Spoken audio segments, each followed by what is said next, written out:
Today, Taiwan shot down Chinese Su-35 fighter jet for violating its airspace in South China Sea.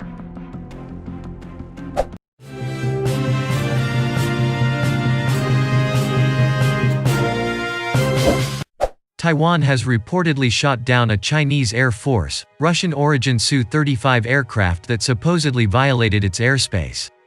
Multiple videos circulating on social media show a jet, believed to be a Chinese People's Liberation Army Air Force or PLAAF Su-35, immersed in smoke. According to another unconfirmed and trending social media reports, the Su-35 jet crashed in Guangxi, an autonomous coastal region in southern China, bordering Vietnam, after intruding into the Taiwan Strait and the South China Sea. However, many users have flagged the report, calling it false, while some said that the fighter jet crashed due to technical glitch. There is no official statement either from China or Taiwan. Later, Taiwan's Ministry of National Defense issued a statement on Friday, denying that it had shot down a Chinese Su-35 fighter jet. The Air Force Command solemnly refutes that this is false information and completely untrue, the notice read. Earlier, China has warned the United States that it may be forced to strike the first blow over the latter's increased presence in Taiwan. This is according to a report published by Chinese military expert, Yang Sheng, who said that experts in China believe that Washington is provoking Beijing to fire the first shot, and that the current tensions could further escalate, following local reports suggesting that a U.S. military aircraft took off from a Taiwan-based airfield on its flight to Japan. However, Taiwan's Air Force Command was quick to rubbish such reports. Yang Sheng, who writes for Global Times, hinted that the Chinese military experts believe that Taiwanese officials' instantaneous rejection is proof that such attempts can provoke China to open fire.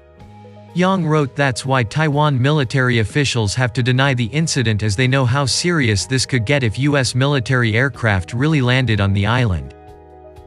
Other sources say that clarification came after Taiwanese social media went abuzz with claims that China's Sukhoi Su-35 fighter plane was shot down by the country's air defense system. Beijing calling it a malicious act. Taiwan's Ministry of National Defense on Friday dismissed the reports that claimed country's air defense system shot down a Chinese fighter jet earlier today. The Air Force Command solemnly refuted this day that this is false information, and completely untrue. The Air Force Command pointed out that it strongly condemns such malicious acts by deliberately creating and disseminating false information on the internet in an attempt to confuse the audience, the press release, issued by the Air Force Command, stated. The Air Force Command emphasized that in order to maintain airspace security, the headquarters will continue to closely monitor the conditions of the sea and airspace around the Taiwan Strait, and provide the correct information in a timely manner to prevent the spread of fake and false news, and to avoid social unrest, and appeals to people to rest assured. Multiple videos circulating on social media had shown a jet engulfed in thick smoke. The video was from an unknown location. However, many users had flagged this, calling it false, while some said that the fighter jet crashed due to technical glitch. In the last few months, China has stepped up its military and navy activity around the island, spurring Taiwanese Premier Su Tseng-chang to say that China was disturbing the island. China has no control over Taiwan but claims it as part of its territory under its One China principle. Last month, Chinese state media threatened to conduct a military mission till September 4 in the north of the Taiwan Strait, following which Taipei warned Beijing against any attempt to annex the democratic island nation. Amid China tensions heat up, precisely U.S. arms sales in Indo-Pacific pick up.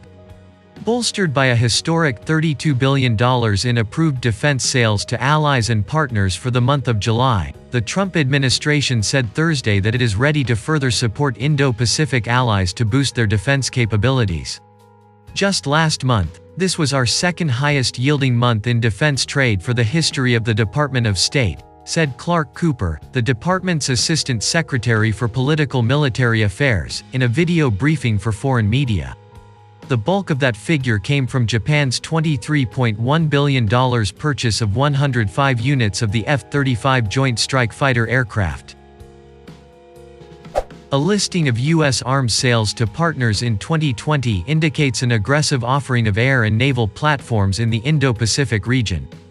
These include 8 Osprey aircraft and related equipment to Indonesia for $2 billion, a $620 million upgrade package for Patriot Advanced Capability 3, or PAC-3, missiles to Taiwan, $250 million in support and upgrades to South Korea's Peace Krypton reconnaissance aircraft, and AH-64E Apache and AH-1Z Viper attack helicopters, as well as scout, assault, and light support boats to the Philippines for around $2 billion. The U.S. will march forward with partners, Cooper said, and continue to ensure that they and America are interoperable with each other.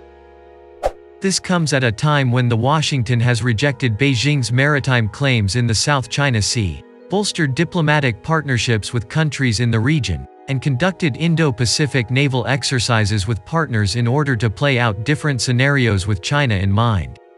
Deepening security cooperation with like-minded partners is of paramount importance, and arms sales of this nature would support countries residing in the first island chain to improve their anti-access and area denial capabilities to resist Chinese military coercion, said Derek Grossman, senior defense analyst at the California-based RAND Corp., referring to a group of islands including Japan's main islands, Okinawa, Taiwan, the northern Philippines and the Malay Peninsula that China considers a strategic line of defense. By improving the A2AD capabilities of countries within the first island chain, Beijing will hopefully think twice about flexing naval, coast guard, and maritime militia muscle out of concern that a miscalculation could escalate into armed combat that could bring in the U.S., especially in the case of U.S. treaty allies like the Philippines. But as the U.S. expands its ring of friends in the Indo-Pacific, the legacies of another era stand in the way. Washington's defense cooperation relationship with India is expanding, Cooper said of China's democratic neighbor and rival, which ranked as the world's second-largest arms importer for the last 5 years in tracking by the Stockholm International Peace Research Institute. But even as it has bought less and less in weapons from Moscow over that period, New Delhi has long been its biggest customer. Cooper hopes to change this.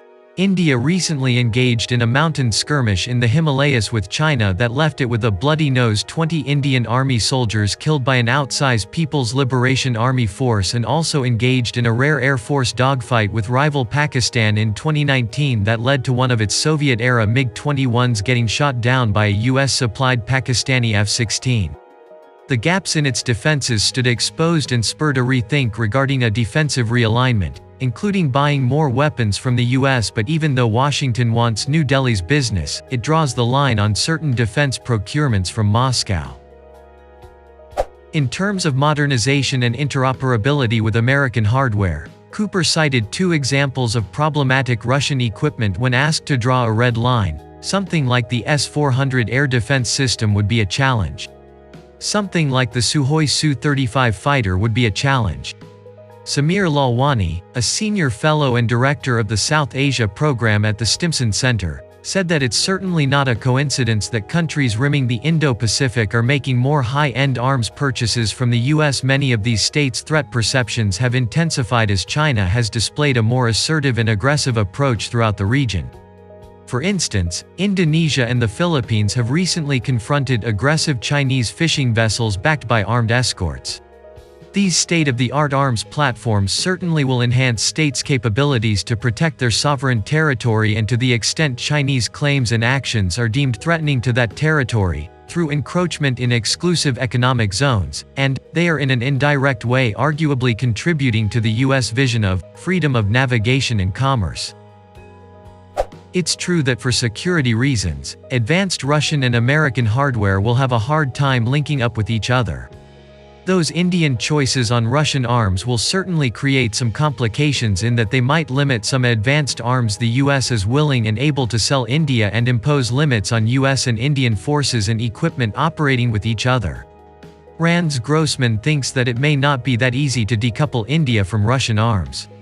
India's traditionally close partnership with Russia dating back to the Cold War and its non-aligned foreign policy have been limiting factors in the recent momentum of US-India security ties. But India also appears to be standing firm, so something will have to give if the US and India are to continue their cooperation under the Indo-Pacific strategy to counter and compete with China. On arms sales to Taiwan, in addition to America's commitment to provide Taiwan with self-defense capabilities as stipulated in the 1979 Taiwan Relations Act, Cooper said that there is also a very deep and abiding interest in making sure that there is cross-strait stability and making sure that Taiwan maintain that deep and abiding interest in the cross-strait peace. While saying that there is no change in policy toward Taiwan, making sure that going to address self-defense capabilities for Taiwan in light of the heightened tensions in the Taiwan Strait.